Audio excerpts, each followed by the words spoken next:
Just Big Enough by Mercer Mayer. Every morning on my way to school, I always sit in the same seat on the school bus.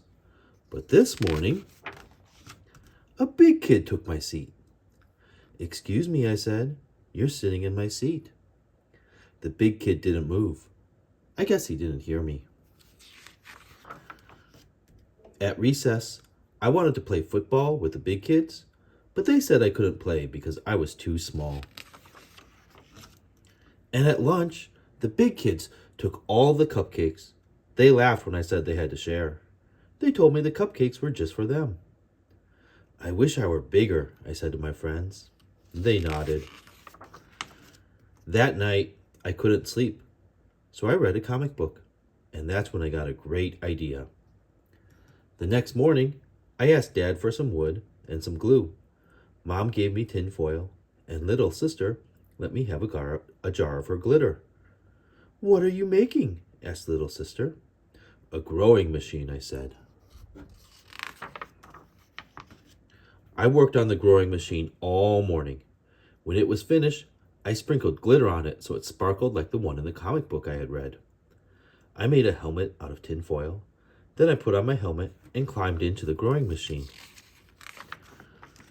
I sat in the growing machine all afternoon. I even ate my lunch there. When it became dark, Dad said it was time to come home. "Did I grow?" I asked. Dad shook his head and said, "Not yet." "Maybe I should sleep in the growing machine," I said. Dad didn't think that was such a good idea. The next day, I went to Grandma and Grandpa's farm. "What's the matter, little critter?" asked Grandpa.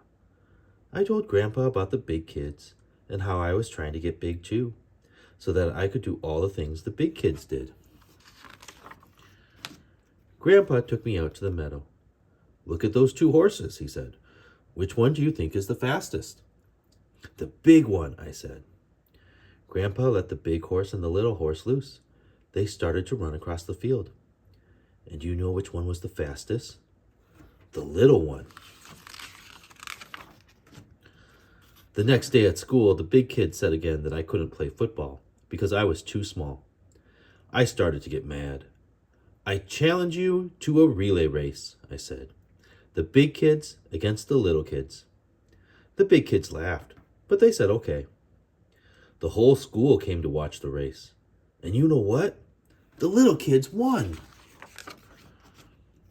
So I guess sometimes being small is just big enough.